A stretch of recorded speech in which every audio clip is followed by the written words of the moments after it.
Come one, come all, as we appreciate, analyze, and look into the character that is Art the Clown from All Hallows Eve to Terrifier 2 in suspense for Terrifier 3. And I gotta start by saying, or asking, am I crazy to say Art the Clown is my favorite clown in horror right now? Like I'm a clown, I amuse you? Pennywise is obviously an OG from Tim Curry's first portrayal and then Bill Skarsgård making a name for himself and for the clown in recent years. But nobody does it quite like Art. I just recently rewatched All Hallows Eve through Terrifier 2 in preparation for that third Terrifier film that I was talking about earlier that is releasing in October. So prepare yourselves for an incoming schizoid rant. But before then, let's appreciate some Art the Clown.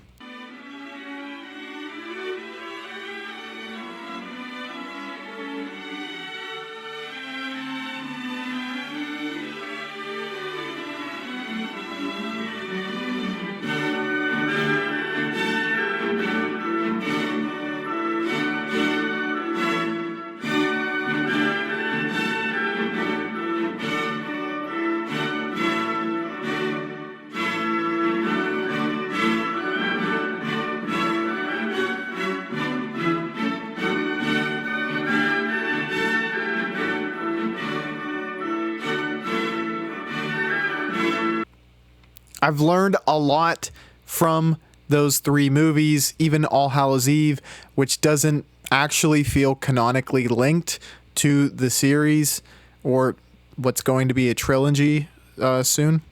But in this film, we see Art uses sedatives, his perhaps early beginnings as the creation of an artist, his demonic ties, and lastly, his sinister flair. What seems to be most important, which links later from what we see and will cover in Terrifier 2, is that an artist created him somewhat in a dissociative state. I think the name here is trying to tell us in an on-the-nose way that he is created via or linked to an artist, which shows up later on, and I will try to throw out some theories as to how. We also saw, as mentioned previously, that Art is likely in a league with Satan, or in league with Satan, I should say, or demonic forces in All Hallows Eve. This is much more vaguely alluded to in the series proper. Art ultimately is able to come back from the dead and has supporting characters helping him later on, but they only can be assumed as demonic, and there's no solid proof, though it is very strongly assumed. In another vignette or short story revolving around Art, we can see that he has the power of teleportation. While we know in canon events Art can come back from the dead, in the series proper that is, and substitute out missing body parts like Mr. Potato Head, we've yet to see if he has additional powers like teleportation. Besides those two very intriguing aspects, that being his humble beginnings and satanic link, we learn how evil and twisted a character Art is from All Hallows Eve, which can be gleaned very quickly through the now trilogy or Terrifier series. I will say, even though I like Terrifier 1 and Terrifier 2 more than All Hallows Eve, I'd still recommend it if you like Art the Clown. Terrifier 1 focuses primarily on the character of Victoria Hayes, aka Vicky. The movie starts with a televised interview in which we see she is horribly disfigured. I am a human being. The interviewer, Monica Brown, talks smack on Vicky after the interview in her dressing room before facing a familiar fate to Vicky via Vicky's own hands. Monica is actually a good thing to point to, showing that All Hallows Eve is not canon, as the actress that plays the babysitter in that film who is tormented by Art is now the TV reporter Monica Brown. We then cut back in time to the day of the attack of Vicky. Shortly after that, we see Art smash his television set. Having already been introduced to Art, we see the would-be heroines of this story, Tara and Dawn, who go to a pizzeria to sober up before trying to drive home on Halloween night. Art is seen before they head to grab food, and they're at the shop menacingly staring at Tara before being thrown out of the pizzeria for bathroom misconduct type number 2, as I'll call it. When the duo of ladies go back to their vehicle, the tires are donezo, leading Tara to call her sister, Vicky, the girl who will be interviewed on TV just a year later in movie timeline. Going into this film, we're not fully aware of the timeline of events, and also that our main characters are not truly the main characters. This is because the two ladies are forced into the abandoned building, Tara to use the restroom, and Dawn by Art himself. Before we get into the building, Art has already murked the pizzeria workers in fairly gory fashion. In this display, we get a sense for the type of killer that Art is. While he's already shown the want to be a nuisance from his bathroom shenanigans, we see that he has a flair that goes beyond being a bathroom Picasso. The jack-o'-lantern style killing of the owner shows that Art has an artistic side himself. We then get a sense for how violent and demented Art is as he annihilates the other pizzeria worker who defiled Art's boom boom bathroom masterpieces. He utterly destroys this worker's face, which to me shows Art's psychotic need to humiliate or maybe depersonalize the people he encounters. While we're in the abandoned building, which plays setting for nearly the entirety of the rest of this movie, we're introduced to 3 more auxiliary characters by way of 2 pest control workers and a homeless cat lady. The cat lady does not play a huge role so far, though she does get an opportunity to show Art some motherly love. This quickly takes a turn for Tara and Dawn as Art subdues Tara and puts on a sort of magic show using Dawn as his assistant. The magic trick Art tries to pull off is less smoke and mirrors and more blood and guts. Unfortunately for Dawn, this is perhaps the most gruesome kill of the movie, one that probably makes the movie infamous, and to follow that, Art pops a cap or 10 in Tara's face thereafter. This scene is especially interesting as Art is one of the few horror icons to have used a gun, at least to my knowledge. The rampage continues as Art kills the cat lady before Vicky, the sister of Tara, arrives looking for Tara, her sister. Art shows a theatrical nature as in pursuit of Vicky, he wears the cat lady's scalp and her lovely lady lumps, as Fergie would put it, whilst taunting Vicky. To cut a long story short, the pest worker and his co-worker are killed before Art cannibalizes Vicky while the police approach. To avoid capture, Art aims his Jesus piece at himself and friendly fires, and in the chaos it is revealed Vicky is still breathing, though terribly disfigured. Now, it's not fully unveiled as to how Vicky ties into everything, and if she just attacked the interviewer, which we see in the beginning, because she is unhinged, or if something else is afoot. We too only realize that supernatural elements are abound in the post-credit scene where Art is awakened from his shortened forever slumber. Art as a serial killer is like a cartoon character come to life, very much befitting a clown. His kills are often examples of overkill, and everything to him is like a macabre theater. Even the victims themselves become horrified spectators as to what is going on or the violence in which Art is doing. Where Tara is a prime example of this during Dawn's murder. To an extent, it is very much like Art is trying to make a spectacle for the victims themselves as they are being done in. Now, there are many examples of overkill serial killers, with Jack the Ripper being one of the most infamous.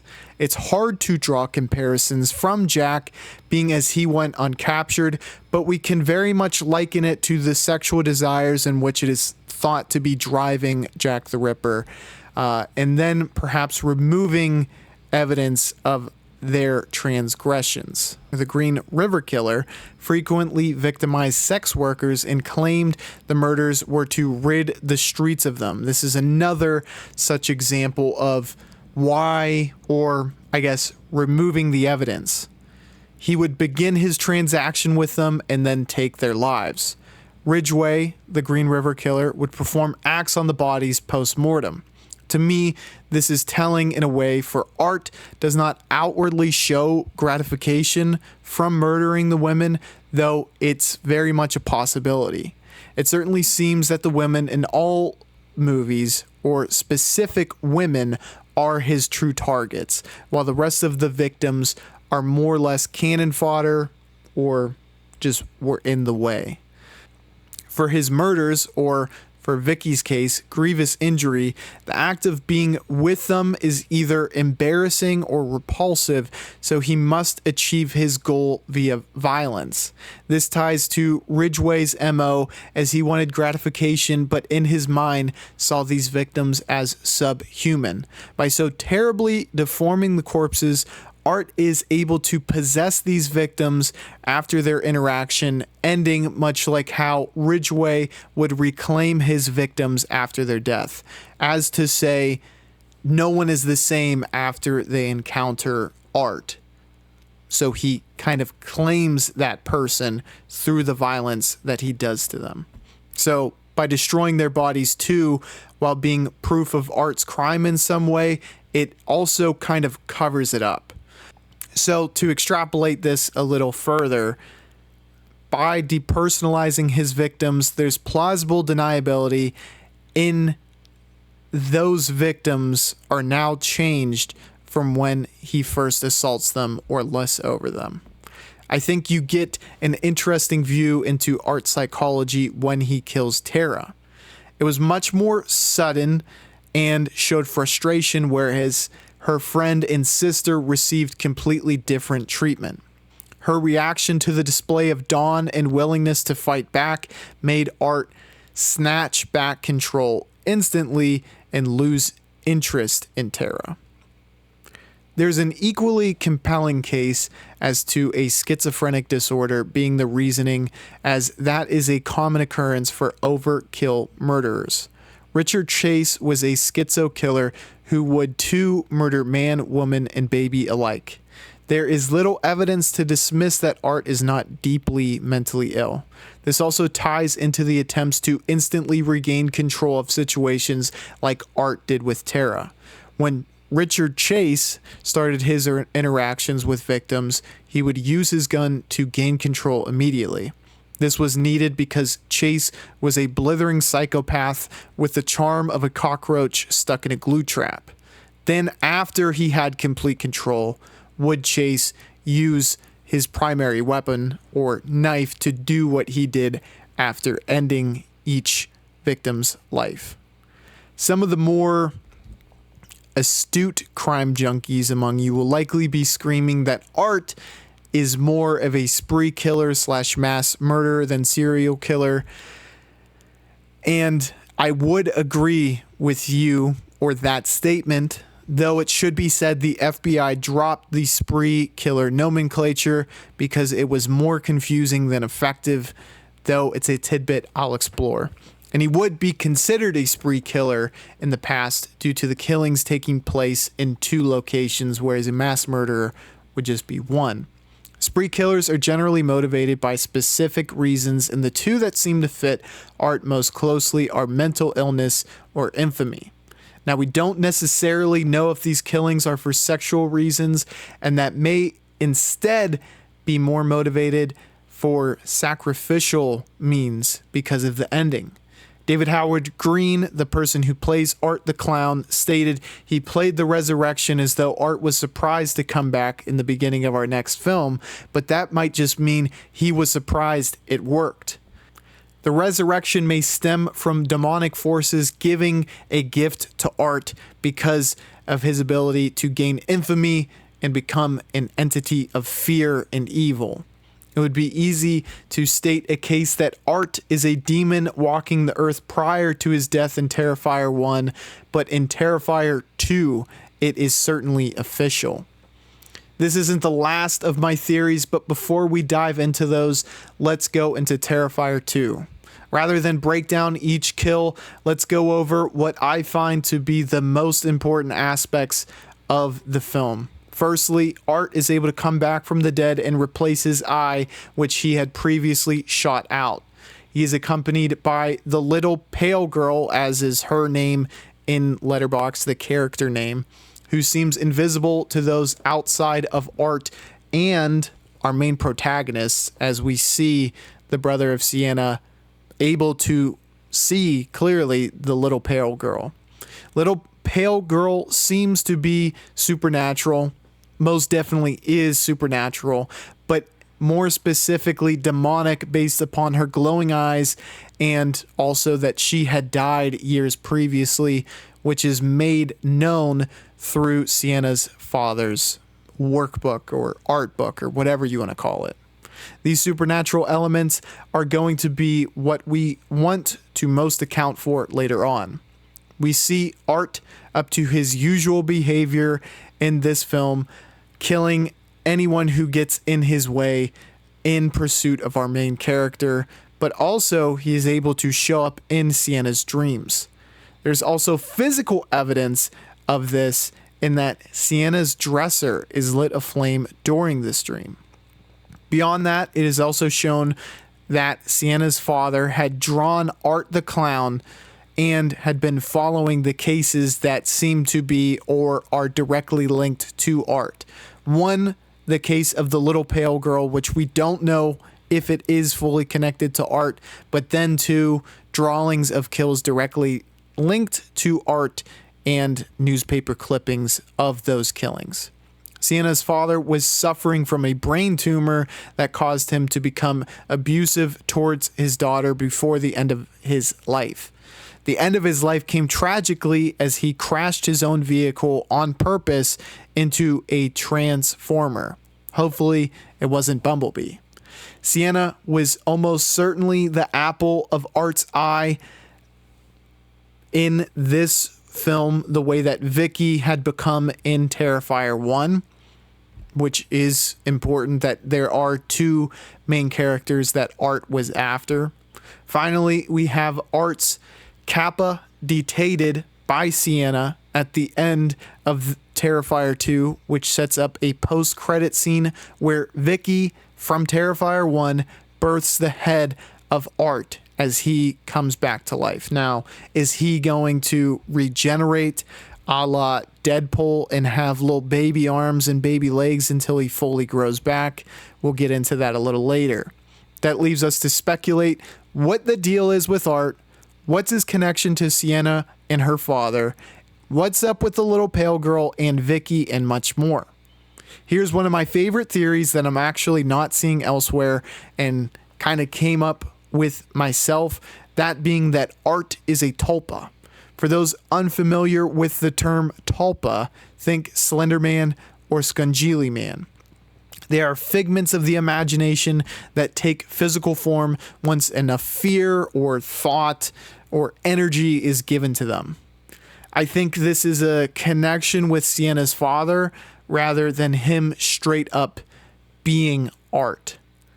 It would also help explain why he is an unstoppable force, a la Jason or Michael Myers. Freddy Krueger is in some ways a tulpa himself, though he stems from a real man. The same could be true of Art, though I'm not sure he is Sienna's father, as they would likely be able to tell it's him from his frame at the very least.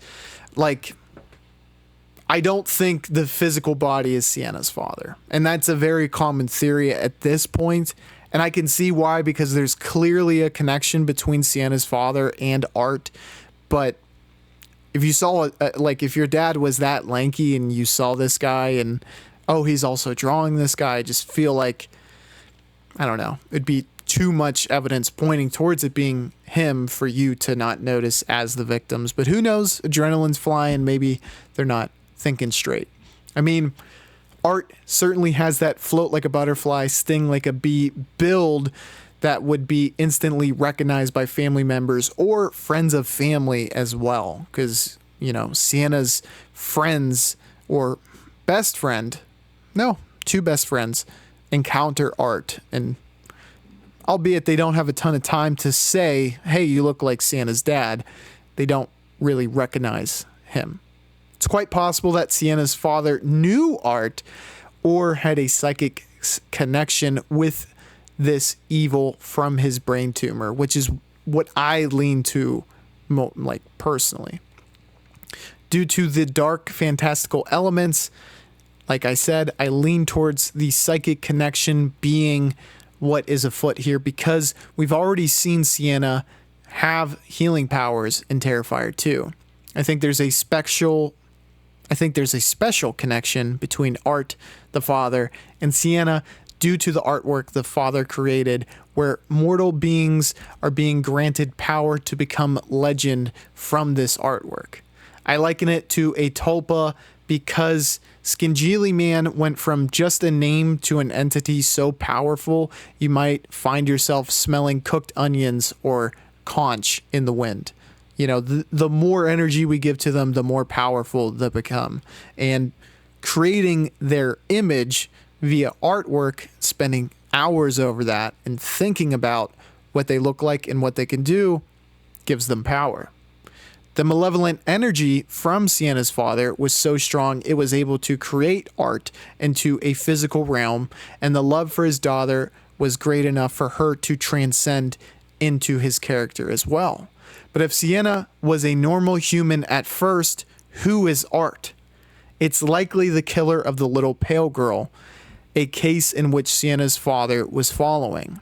I'm not sure this killer started in a clown aesthetic or if he became so following the drawing. I mean, think about it. It was probably something he presumed because the little pale girl's parents worked in a circus and there could be that connection, and he just thought it could be an evil clown. I don't believe that Sienna's father even truly knew who killed the little pale girl and only let his imagination do the work. It's possible that the little pale girl is the daughter of Art. As I said, her parents worked in the circus. And also that he is her murderer as well, with their bond being somewhat akin to the love and violent relationship of Sienna and her father.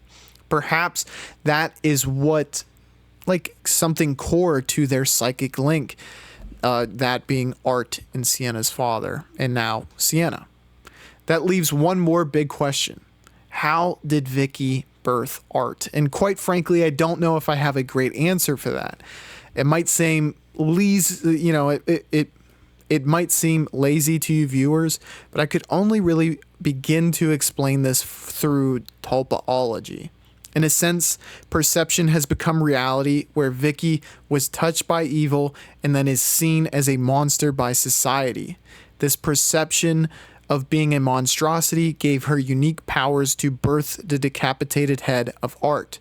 It did seem as though she was possessed somewhat, and that she knew the clown jingle jangle without having ever heard it. Perhaps a demonic entity entered her during her vicious assault, and then again pre-birth. In my mind, the demon and tulpa theories are really closely linked, as they are both dependent on highly negative energy to continue, and that there are supernatural forces in this universe. Either way, I think Art will be able to just pop his head back on an unwilling body and go right back to work in 3. This is pretty much evidenced through the trailer of Terrifier 3. What I find is that you cannot kill an idea, and Art has become the idea of pure evil. Let me know your theories down below. Let me know if you're going to see Terrifier 3, and also stop back after watching this to let me know if you liked it. Thank you all, and I will catch you on the Flippity Floop.